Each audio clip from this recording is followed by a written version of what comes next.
We have on Wednesday the people of the village of Sungju in South Korea, and this is a story people don't know about, stood up as the United States deployed more THAAD missiles in their village.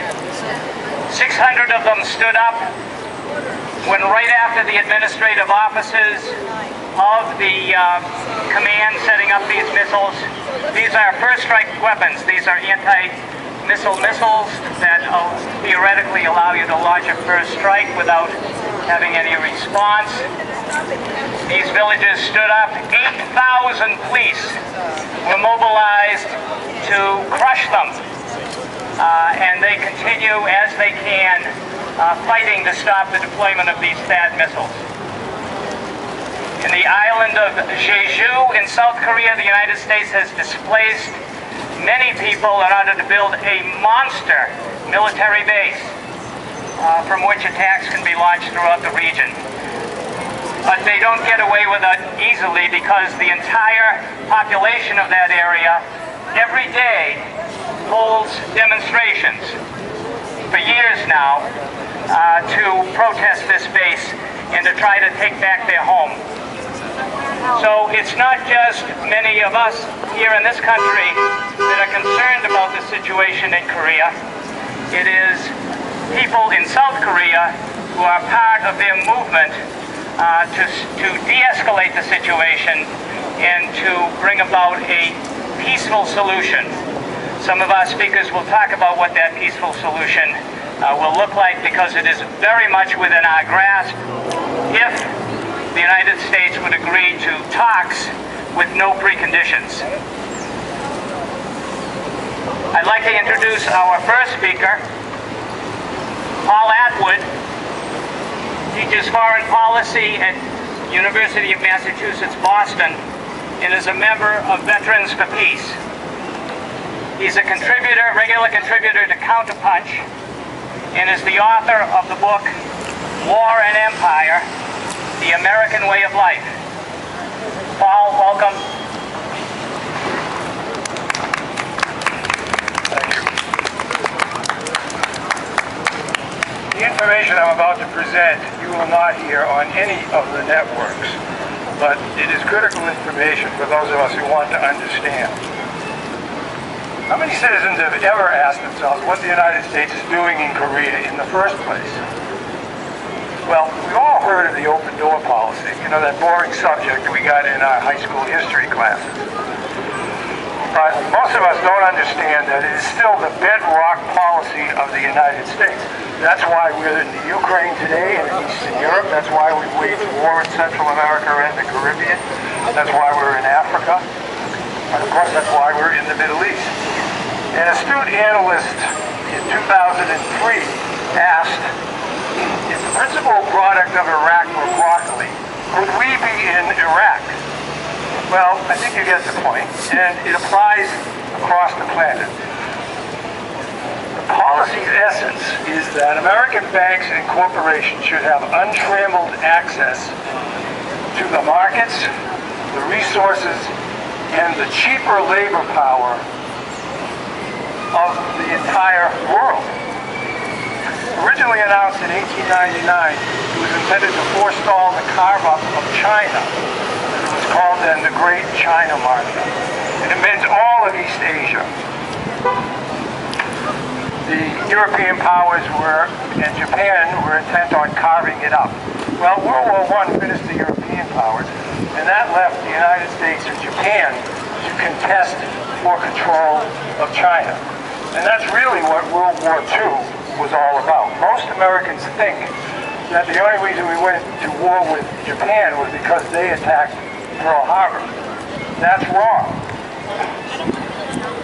The United States and Japan were already locked in a mortal struggle for control of China. And the United States, just before Pearl Harbor, issued an ultimatum to the Japanese. Get out of China or else. They never said what the else was, but the Japanese understood what it was. And by then, the United States had moved its fleet from San Diego to Hawaii, thereby threatening the Japanese. Well, we all know that the war followed and that the Japanese lost the war over the control of China. In history's inevitable irony, the United States defeated Japan only to lose China to the Chinese. But of course, they were the wrong Chinese. A civil war followed in China, which was won by the communists and not the American clients. On the subject of Korea, let us note that the United States did not liberate Korea from the Japanese forces. The Soviet Union did. And Stalin was our ally. People don't know that. And to smooth relations with the United States, he allowed the co-occupation of the Korean Peninsula with the UN mandate to eventually reunify the peninsula, which of course has not happened. University School of Theology, and she's originally from Korea. Evan, thank you very much for joining us.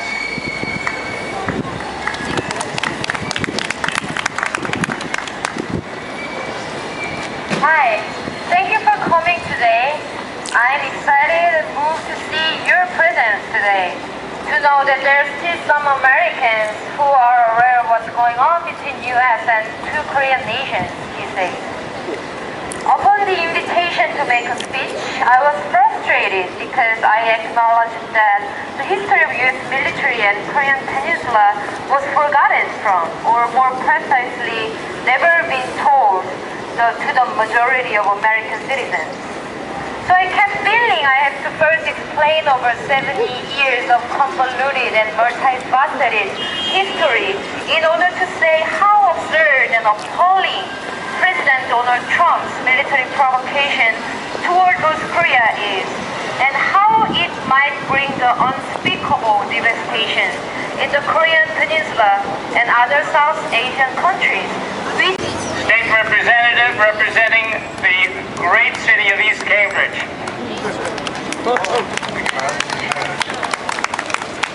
Hey everyone, my name is Mike Connolly. I have the honor of representing Cambridge and Somerville, and just wanted to stand with you, heard about the rally today, and stand with you in support of peace, and stand with you to say that we shouldn't have war with North Korea. And one thing I'm sure of is we shouldn't have a Donald Trump capable of launching a first strike unilaterally. That absolutely is some power that should be taken away from him. I don't know that I would trust Donald Trump with anything, let alone the power to practically bring us to the brink of Armageddon. So, up on the State House, I have been working on so many issues over the past few weeks even, working on health care, trying to resist Governor Baker's efforts to roll back mass health, working on immigrants' rights, standing with the Dreamers and with DACA, working on climate change and affordable housing. But it's really important for me to stand here with you because with all of that stuff going on, it can be too easy for those of us, even those of us who are progressives or those of us who are Democrats, it's all too easy for us to forget about foreign policy. It can be too easy for us to forget about militarism. And I like to go back to what Dr. Martin Luther King said nearly 50 years ago when he spoke so eloquently about the giant triplets. He talked about the giant triplets of evil. He spoke about militarism, he spoke about racism, and he spoke about consumerism and materialism. And what we see in our world today is the interconnected relationship between all three of those elements. The racism depends upon the militarism, it depends upon the materialism. The militarism depends upon the racism and the neoliberal capitalism. And the neoliberalism depends upon the militarism and it depends upon the racism. So we have to stand united, not just on single individual issues, not just in our own silos. We have to stand united on all fronts. And I think this cause of peace and the cause of disarmament, the cause of, anti-nuclear proliferation, and really putting an end to these these horrible weapons of destruction, that cause has to be idle front and center every day. So that's really all I wanted to say and why I wanted to stand with you, and really thank you all for carrying this issue forward at a time when it's almost hard to keep up. It seems in every single direction there's another issue that demands our attention. But it's just so important that we stand for peace, that we reject the militarism coming out of Washington, D.C., and that we try to find a world where we can all live together in peace. So thank you for having me. Thank you for doing this work. From Hiroshima. From Washington, D.C. Hiromu Morishita. President Truman. Watch beautifully with your eyes.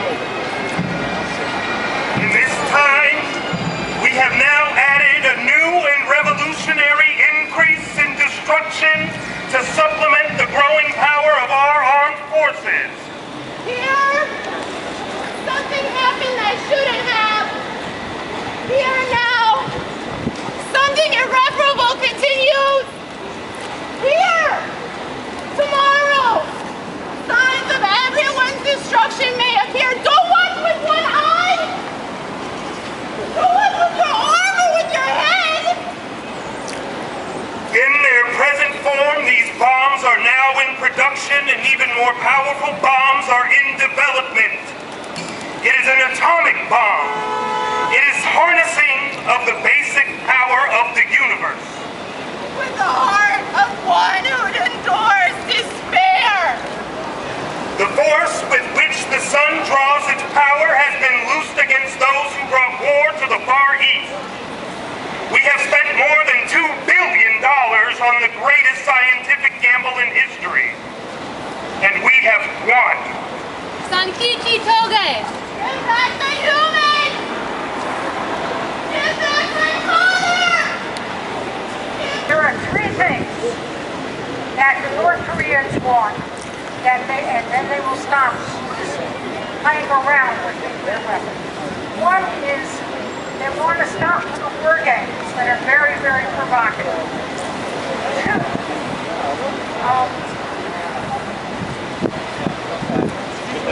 they want to stop having a dry run of nuclear weapons there. And they also want, and it's very important, an official end to the Korean War and a peace treaty negotiated with both North and South Korea. That's key for a peace treaty. That the world has never seen raining down on North Korea are not acceptable. It is not acceptable. We've seen the fire and fury of nuclear weapons. People, men, women, children are incinerated. The rivers boil. Buildings, trees, flowers, birds, animals are reduced to smoke and ash. 50 to 100 nuclear weapons, if used, catapult planet Earth into nuclear winter. That is not an acceptable solution to climate change, to global warming. 2 billion people die immediately. Whole cities are obliterated. Boston becomes a hole in the ground. Every one of us is dust. A nuclear weapons ban resolution at the UN. The nuclear nations, unsurprisingly, refused to participate in the negotiations, and they say they will never sign or abide by this resolution. So it's up to us, we who live in the nuclear-armed nations, to rise to the occasion and mobilize in support of nuclear disarmament. This is, without doubt, one of the great tasks we face as human beings, to rise up for peace and all life on this planet. It is always a joy to stand with you for peace. The leading peace organization in the Boston area. Thanks, Paul. I'll try to make just 4 quick points. One is, negotiated settlement is possible. We had a agreed framework with North Korea in 1994. It kept the peace for 8 years. It kept their nuclear program. It kept U.S. from aggressive moves for 8 years. It broke down, but we can do it again. Negotiation is possible. Number two, Senator Markey has a bill that would restrain the president from launching a nuclear war unless Congress has declared war first. Remember the Constitution, Congress declares war? Well, with the nuclear weapons, Congress doesn't declare war. The president just pushes a button. We all know this.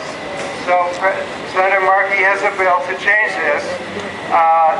Just yesterday, we got the third co-sponsor in the House from Massachusetts, Catherine Clark, has signed on.